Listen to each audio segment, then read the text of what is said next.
Hi guys, my name is Jamie Laird and I've been a licensed massage therapist for 13 years now.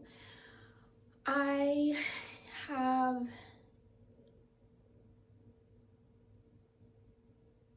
some reasons and ideas that I am going to discuss with you guys today about some problems that I myself have seen in the massage industry throughout these years. I said 5, but I've got 6 of them.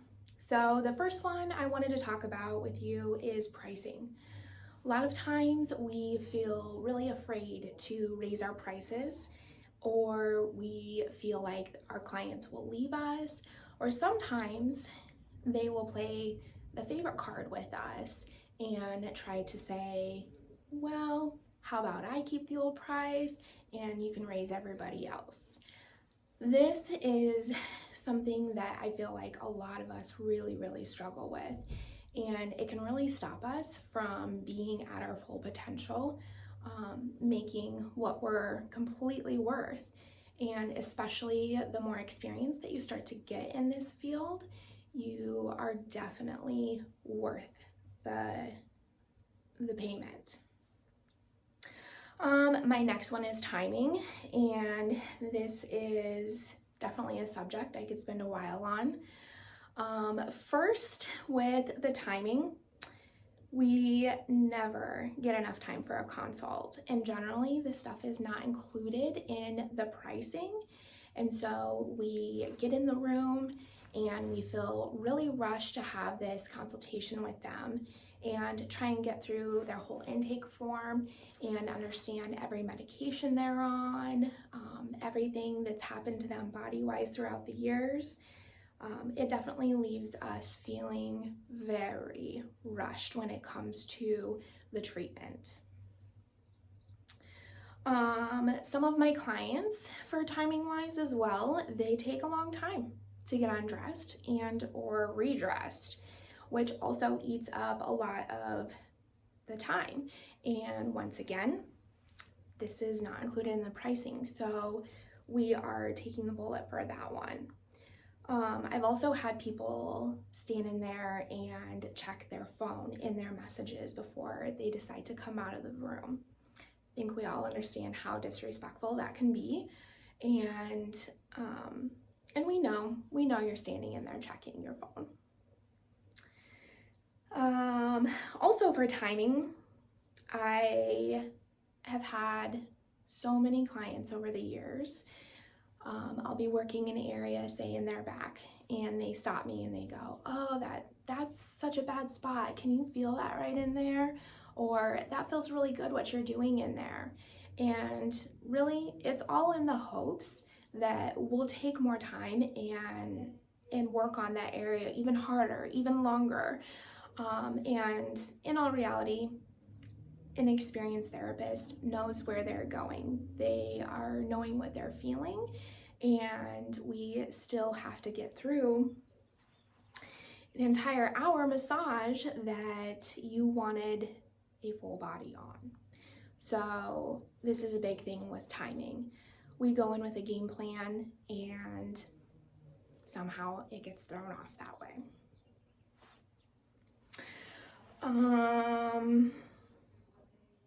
My last thing for timing. I have also personally had a client that has, say, been my last client of the evening, and they stick around and they talk and they talk and they talk as if they didn't just have an hour in the treatment room with me to get everything off their chest that they thought they wanted to or needed to.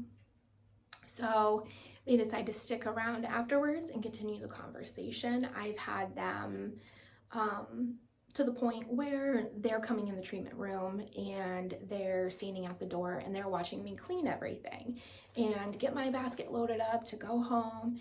And next thing we know, we're both walking out the door, I'm locking it, and we're saying goodbye at our cars. This is also very unacceptable when it comes to something as professional as this. All right, third one is marketing. This is also another huge one. it seems to be in the massage world that nothing is what it's advertised to be. And the first example that I point out is hot stone massage. We see these brochures or pictures on somebody's website about the hot stones just laying right on their back. And any good therapist would know that's a huge risk to burn your clients. And so when a client comes in and they've booked a hot stone, these are things that they are expecting because they see that, and that's not what they're going to get. So it would be nice if we could advertise even something like hot stones in a much better fashion. And then for any therapist who loves their deep tissue work, we know that we're constantly explaining what deep tissue actually is to our clients. It's really advertised for like the toughies, no pain, no gain kind of situation, and we know that's not it at all. Deep tissue is about the depth in the layers of the tissue. It's not about how hard can I jam my thumb into your neck, or how hard can I put my elbow into that upper back where you just are so tense and tight at.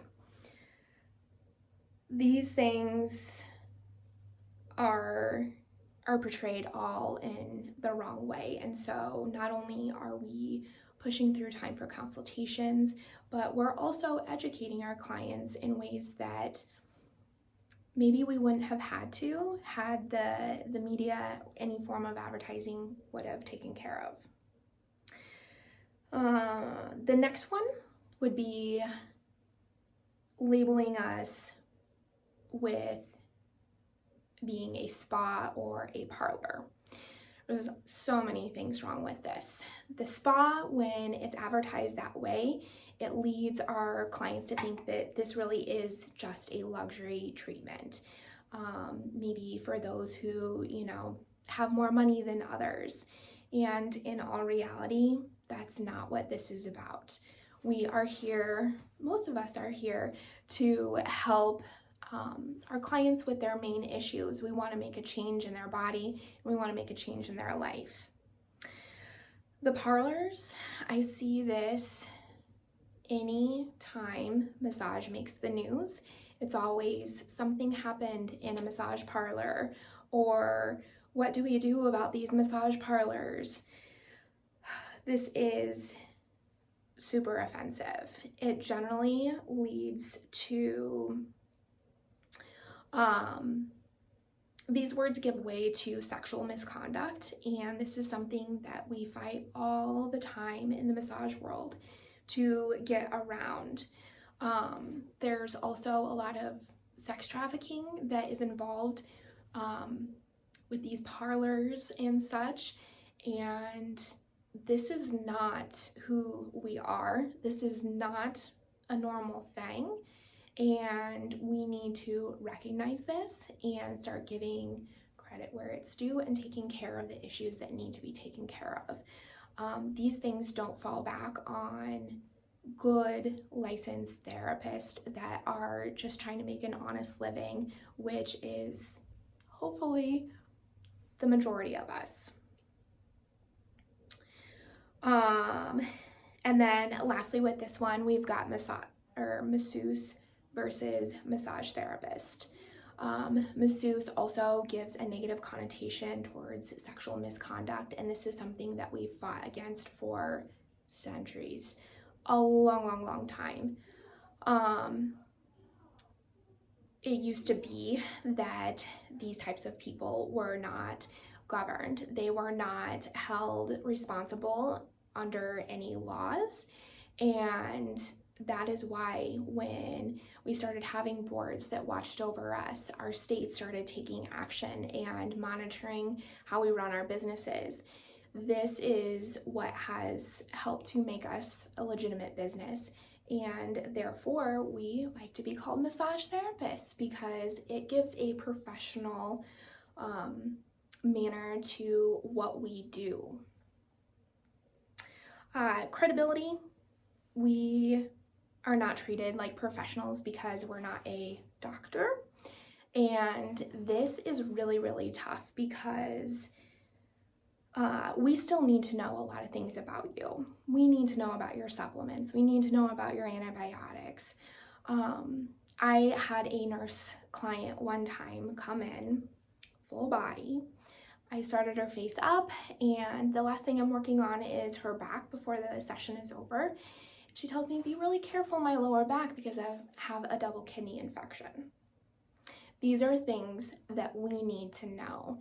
And I feel like if we could have a more professional outlook, if we were taken just that much more seriously in the healthcare world, that maybe she would have thought it was appropriate to put that down on her intake form or verbally tell me when I asked her if there was anything else.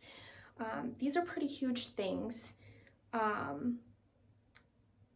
And just also to mention the fact that sometimes clients can think that we have made a fault when it is something that they decided that, oh, it's not credible enough, we don't need to put this on there. So then we get in session, we find, say, severe varicose veins on their legs, and we have to break it to them, ma'am, I can't massage your leg past, these varicose veins.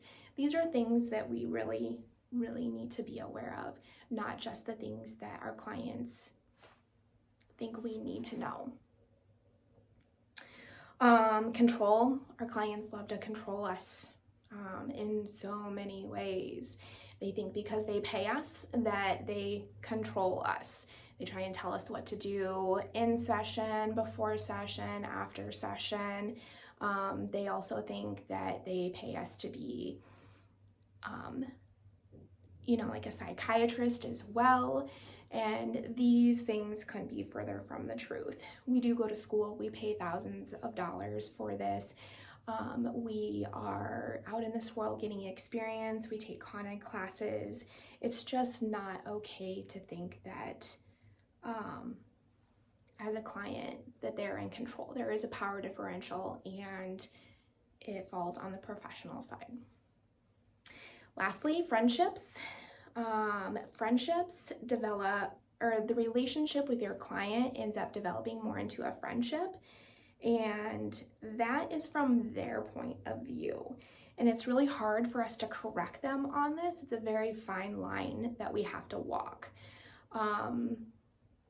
I have had a male client ask me to go out on the sailboat with him, and I'm not sure how that sounds professional or okay on any level. I have had clients text me at midnight on a Saturday night. That's not okay. We are on a professional level. This isn't a friendship. You are paying me for my expertise to work on your body and give you a very good treatment that will hopefully last you for a little while.